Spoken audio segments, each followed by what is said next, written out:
Bismillahirrohmanirrohim. Assalamualaikum warahmatullahi wabarakatuh. Salam bahagia untuk Bapak Guru Hebat Indonesia. Perkenalkan, saya Selvina Amelia. Saya adalah calon guru penggerak Angkatan 8 Kabupaten Siak, Provinsi Riau. Pada video saya kali ini, saya akan menjelaskan tentang koneksi antar materi, kesimpulan, dan refleksi modul 1.1. Sebelum mempelajari modul 1.1 mengenai refleksi filosofis pendidikan nasional Ki Hajar Dewantara, saya sebagai seorang guru meyakini beberapa hal sebagai berikut. Yang pertama, pengajaran sama dengan pendidikan. Yang kedua, guru adalah subjek utama dalam proses pembelajaran. Yang ketiga, kegiatan pembelajaran hanya bisa dilaksanakan di dalam kelas. Yang keempat, sebagai guru, saya harus mampu mentransfer ilmu kepada murid saya secara klasikal, yaitu ceramah, diskusi, dan tanya jawab. Yang kelima, saya menganggap murid tidak akan mengerti jika materi pelajaran tidak saya jelaskan. Selanjutnya, memberikan tugas sama tanpa mempertimbangkan kompetensi murid yang berbeda-beda. Selanjutnya, pemberian sanksi atau hukuman kepada murid diharapkan dapat mengubah perilaku mereka ke arah yang lebih baik. Yang berubah dari pemikiran atau perilaku saya setelah mempelajari modul 1.1 ini adalah banyak hal yang saya pelajari tentang konsep pendidikan Ki Hajar Dewantara melalui modul 1.1 refleksi filosofis pendidikan nasional Ki Hajar Dewantara. Konsep-konsep pendidikan Ki Hajar Dewantara memberi pengaruh yang cukup signifikan terhadap pemikiran saya tentang pendidikan. Pengajaran ternyata tidak sama dengan pendidikan.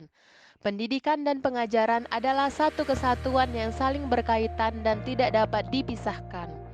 Menurut Ki Hajar Dewantara, pengajaran adalah bagian dari pendidikan.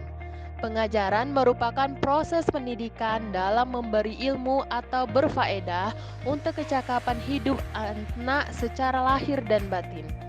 Sedangkan pendidikan memberi tuntunan terhadap segala kekuatan kodrat yang dimiliki oleh anak, agar mampu mencapai keselamatan dan kebahagiaan setinggi-tingginya, baik sebagai seorang manusia maupun sebagai anggota masyarakat. Ki Hajar Dewantara mengingatkan para pendidik harus tetap terbuka dan mengikuti perkembangan zaman yang ada.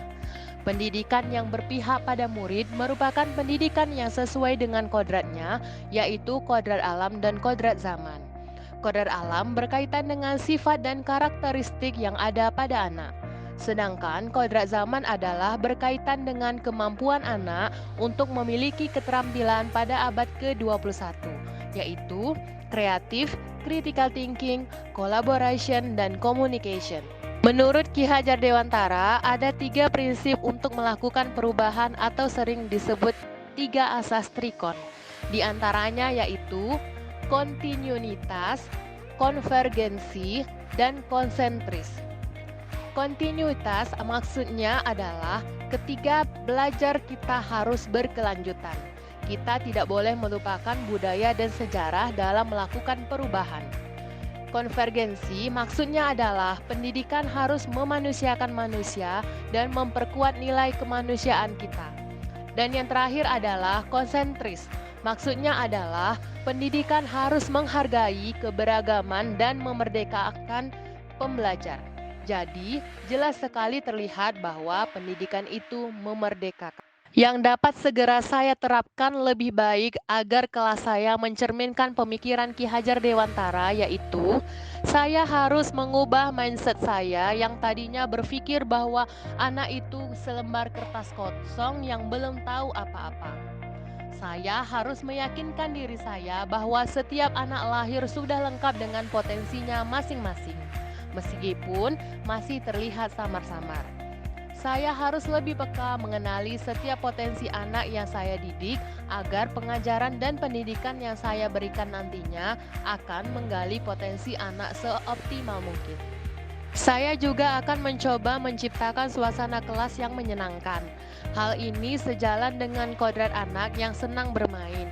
Kita bisa mengkolaborasikan aslinya permainan ke dalam kegiatan pembelajaran dengan memanfaatkan teknologi. Misalnya, dengan melakukan permainan kuis tebak-tebakan yang berkaitan dengan pelajaran matematika dan divideokan lalu diunggah ke media sosial. Selain itu, saya akan menggunakan platform Quizizz agar latihan soal lebih menarik lagi. Saya akan mengajak murid belajar di luar kelas, bisa di perpustakaan, di bawah pohon, di labor komputer, atau tempat lainnya yang membuat mereka termotivasi untuk belajar dan disesuaikan dengan materi pelajaran. Selain itu, melalui pembelajaran yang berpusat pada anak, saya berharap bisa mengasah keterampilan abad 21 mereka. Selanjutnya, sebagai wujud dari tujuan pendidikan yang utama, yaitu lahirnya anak yang tidak hanya kompeten dari segi akademis, tapi juga berbudi pekerti yang baik. Saya sebagai guru, selain memberikan wejangan, harus bisa juga memberikan teladan yang baik. Demikianlah penjelasan saya tentang koneksi antar materi, kesimpulan dan refleksi modul 1.1 tentang filosofis pendidikan nasional Ki Hajar Dewantara. Semoga bermanfaat bagi kita semua. Terima kasih. Assalamualaikum warahmatullahi wabarakatuh.